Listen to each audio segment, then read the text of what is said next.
स्वतंत्रता क्या होती है, राष्ट्र गौरव क्या होता है और देश प्रेम किसे कहते हैं।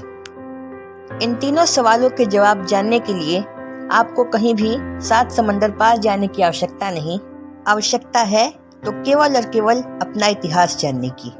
नमस्कार मित्रों, मैं हूं आराध्य मालवीय और आज मैं आपको ले चलता हूं 261 ईसा पूर्व भारत की दिव्य भूमि पर, जब एक महाविध्वंसकारी कलिंग का युद्ध समाप्त होने के पश्चात मौर्य वंशी सम्राट अशोक महान ने बौद्ध धर्म को स्वीकार कर शांति के पथ पर चलने का निश्चय किया और उनसे प्रभावित होकर भारत में बहुत सारे लोगों ने बौद्ध धर्म को स्वीकार कर लिया और शांति के पथ पर चलने लगे। मौर्य वंशी सम्राट के सैनिकों ने भी अपना हिंदू धर्म छोड़कर बौद्ध धर्म अपना लिया और शांति के मार्ग पर चलने लगे। बौद्ध धर्म पूरी तरह हिंसा के खिलाफ होता है, इसलिए सैनिकों ने भी हिंसा त्याग दी और सम्राट अशोक की आने वाली पीढ़ी भी बौद्ध ही हुई। मौर्य साम्राज्य के अधीन हुए सभी राज्यों ने अपनी आज़ादी घोषित कर दी। क्योंकि अब मौर्य साम्राज्य शांति के पथ पर चल रहा था, इसलिए अलग हुए राज्यों को लगने लगा कि अब मौर्य सम्राट उनकी हिफाजत नहीं कर पाएंगे। केवल अहिंसा और शांति से ही शासन संभाला नहीं जा सकता। एक राजा को चाहिए कि वो अपनी प्रजा के लिए जितना उदार हो, शत्रु के लिए उतना ही हिंसक हो। और भारत के सबसे शक्तिशाली साम्राज्य के ही शांतिप्रिय हो जाने की वजह से भारत में विदेशी आक्रांताओं का खतरा दिन में दिन बढ़ने लगा।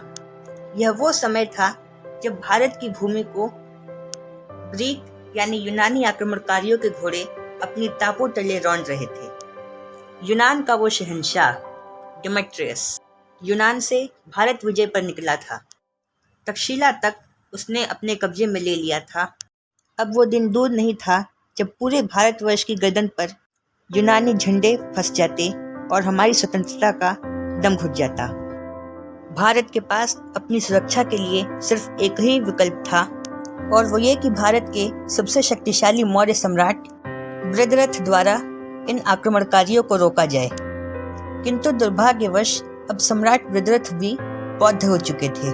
सम्राट के दरबार में एक बड़े ही शक्तिशाली सेनापति हुआ करते थे, जिन्होंने केवल और केवल भारत की सुरक्षा के लिए केवल युद्ध ही करने का निश्चय किया था। उस महाबली वीर पुरुष का नाम था पुष्यमित्र शुंग। मुझे अवसर दीजिए इन आक्रमणकारियों से निपटने का। उन्होंने अपनी सम्राट से आज्ञा ली और बोले, हे राजन, इन आक्रांताओं को बुरी तरह हरा कर लौटता हूँ। इनका साहस भी कैसा हुआ हमारे लोगों को गुलाम बनाने का। सम्राट बृहद्रथ, जो अब बौद्ध मानसिकता के थे, अब उन्होंने साफ इनकार कर दिया, ये कहकर कि समय आने पर ये अपने आप सबक सीख लेंगे और यहाँ से चले जाएंगे, और युद्ध से इनकार कर दिया। ये सुनते ही सम्राट की ये बातें उन्हें तनिक भी उचित नहीं लगी। पुष्यमित्र का शरीर क्रोध से कांप उठा। उन्होंने सम्राट को ललकारते हुए कहा कि सम्राट का शासन केवल उसकी प्रजा तक सीमित होता है तथा सेना पर असली शासन सेनापति का होता है। इसलिए मैं इन आक्रांताओं के खिलाफ युद्ध करूंगा, चाहे मुझे अपने सम्राट के विपरीत ही क्यों न जाना पड़े। ये कहकर वे वहां से चले गए और सेना तैयार की तथा एक के बाद एक यूनानियों पर ताबड़तोड़ वार करते चले गए, जिस युद्ध में पुष्यमित्र शुंग की जीत हुई। कई यूनानियों की गर्दनें उतार दी गई और बंदी बनाए गए यूनानी सैनिकों को सम्राट के दरबार में पेश किया गया। पुष्यमित्र ने सम्राट को तलवार सौंपते हुए निवेदन किया कि हे राजन, अपने क्षत्रिय धर्म का पालन करें और बंदी बने यहाँ सभी यूनानी सैनिकों की गर्दनें उतार दें। किंतु अपने आदेश का उल्लंघन किए जाने की वजह से सम्राट पहले ही कुपित थे। उन्होंने पुष्यमित्र को राज्यसभा से निष्कासित हो जाने का आदेश दिया तथा उनसे सेनापति का पद भी छीन लिया। किंतु पुष्यमित्र वहां से गए नहीं, बल्कि दोनों पक्षों में तगड़ी बहस होना शुरू हो गई। पुष्यमित्र का यह मानना था कि यदि वे यूनानी सैनिक युद्ध के नगाड़े बजा रहे हैं तो हमारी शांति की बांसुरी उन्हें क्यों पसंद आएगी।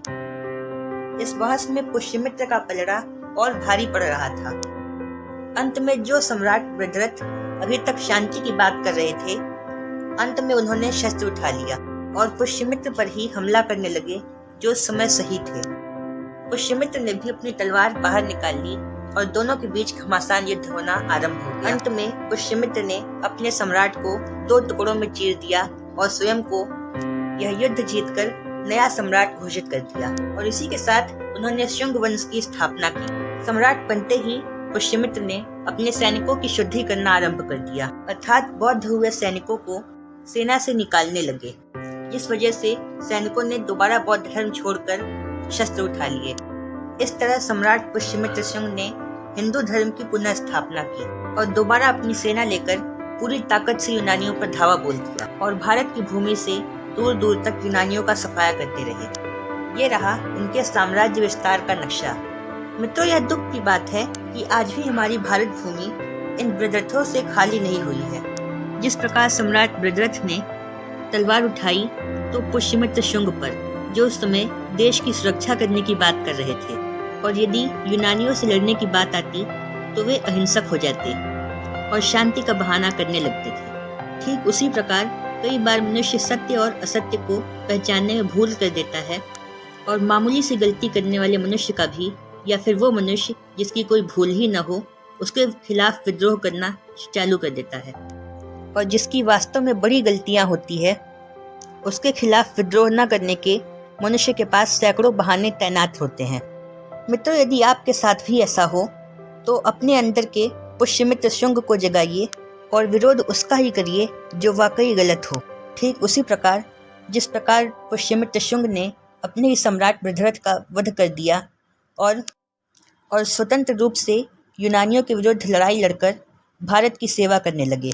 दुर्भाग्यवश आज भी हमारे समाज में जाति या धर्म को लेकर बहुत से लोगों की नकारात्मक सोच होती है, परंतु उन्हीं जातियों या धर्मों का कोई भी व्यक्ति जो वाकई गलत हो वो खुलेआम घूमता है। मित्रों, आप वीडियो को लाइक करें या ना करें ये आपकी इच्छा है, किंतु बस इतना सा निवेदन है कि अभी जो मैंने आपको पुष्यमित्र शुंग की कहानी सुनाई उसे अपने परिवार, रिश्तेदारों और बच्चों के साथ अवश्य बांटें, ताकि हम सभी भारतवासी अपने अपने अंदर के सम्राट पुष्यमित्र शुंग को जगाकर आसपास की गलत चीज़ों को मात दे सकें। आपने बड़े धैर्य और ध्यान से सुना, मैं आपका आभारी हूँ। नमस्कार।